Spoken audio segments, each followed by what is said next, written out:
مساء النور للجميع، إن شاء الله تكونوا بألف خير وبألف صحة جيدة. مع وجود الفيروسات لا تزال بالجو واقتراب فصل الشتاء واحتمالية الزكام أو السعال أو غيره، وخصوصا عند الكبار والأطفال، رح نتعرف كيف نعمل دواء السعلة من ثمرة البيلسان. شجرة البيلسان من الأشجار المعروفة البرية المتوفرة كتير بمناطقنا بالشرق الأوسط.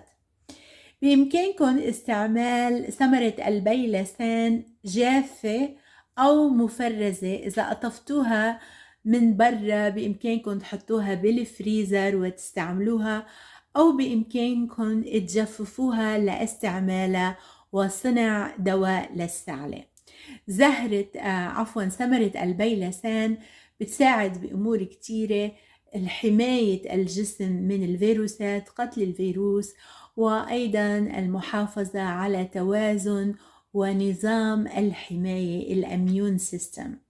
بيستسهلها الأطفال بطعمها، والكبار ممكن أثناء تصنيع الدواء نضيف له حبة من الدرسين أو القرفة أو القليل من الجنجر أو الزنجبيل الطازج أو الناشف. خلينا نتعرف على كيف نصنع دواء السعلة بطريقة سهلة وبسيطة من البيلسان والعسل. أهلا وسهلا، بليز اعملوا اشتراك، شير ولايك سبسكرايب على الجرس ليجيكم إشعار البث المباشر. هيدا هو ثمر البيلسان. مثل ما بنشوفوا مثل الزبيب أو مثل التوت البري، بصير حجمه صغير وقت يجف. رح نستعمل حجم 1 من 4 أونسات، نص فنجان تقريبا. رح نحط له فنجانين ماء. حطيت له 2.5 فنجان من نفس العيار، ورح نتركه على النار إلى أن ياخد بعضه ويبلش شوي بالغليان، مش الغليان النهائي، حتى نضل محافظين على فوائد وخصائص البيلسان. طبعا هلأ بس يتبل رح ينفخ شوي، ورح نشوف لون الماء رح يتغير. أكيد بدنا إياه مركز، ما كتير تزيدوا الماء لحتى ناخد خصائص النبتة أو خصائص الثمرة، ورح نتركها إلى أن تبلش تاخد بعضها. طريقة سهلة وبسيطة لعمل سيروب السعلة أو دواء السعلة. والعسل فيما بعد وقت ندخله رح يحفظ الكمية بطريقة جيدة. بإمكانكم تحطوها فيما بعد بالبراد. إذا حبيتوا تصفوا القليل من البيلسان وتعملوا منه شاي أيضا جيد للحماية ووقاية الجسم، وممكن تحلوه شوي للأطفال ليستسيغوا طعمه.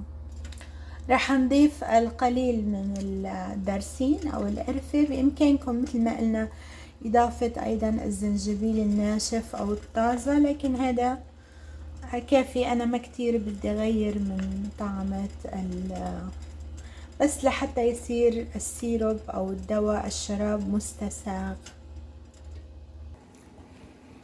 وصل البيلسان إلى حد الغليان، رح نطفي عليه كافي ونتركه يبرد شوي قبل ما نصفيه لحتى ياخد خواص أكثر من الثمرة.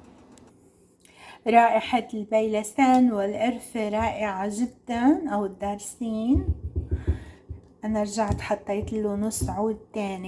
خلينا نفضيهم.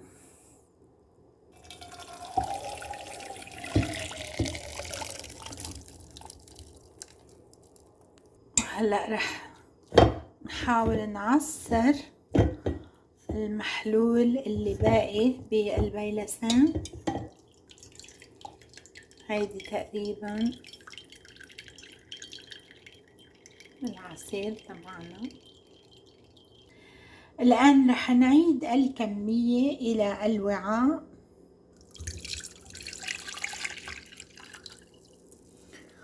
وبعد ما صفيناه راح نشوف حجم السائل ونضيف نصفه من العسل.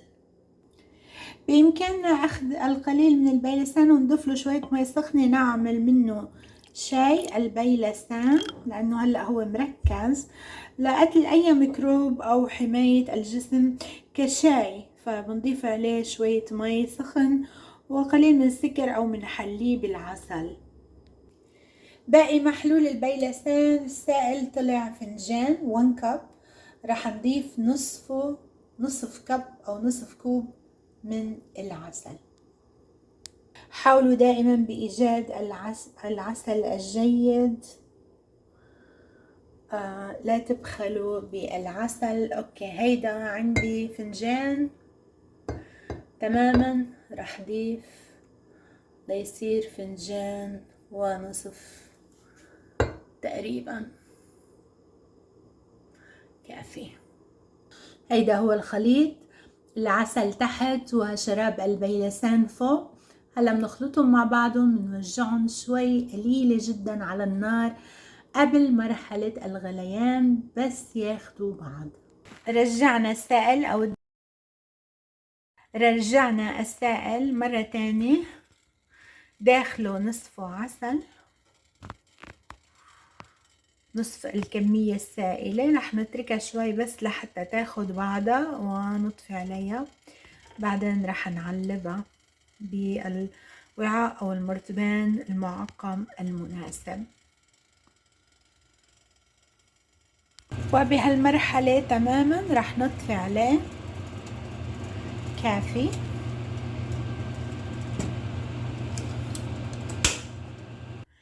أكيد الأوعية لازم تكون معقمة ونظيفة أو مغلية بماء ساخن، ورح نضيف عليها الشراب. بإمكانكم تتركوه ليبرد أو تغلفوه وتسكروه، وكل يوم ملعقة 3 مرات باليوم في حال لحماية من إذا أصيب بالإنفلونزا أو البرد أو غيره. بهالحالة بهالشكل هيدا أكيد رح يطلعوا أكتر من مرطبين. بالنسبة للشاي اللي حكينا عنه رح نضيف الماء الساخن، وبعد التحلية هيك صار عنا الشاي جاهز للشرب. ورح نخلي البيلسان السيروب مفتوح لحتى ليبرد، وبعد منا منغلفه. إن شاء الله تكون هالفقرة فادتكم بنوعية إدارة البيت لما بيكون في بالبيت تعب أو إنفلونزا أو فيروس، إلى أين بينما تراجعوا الطبيب. مراجعة الطبيب من الأشياء المهمة والضرورية، والحفاظ على الدواء ومتابعة معه، لكن لبين ما توصلوا إذا ما قدرتوا أو صار طارئ ما، ممكن يكون عندكم أدوات في البيت.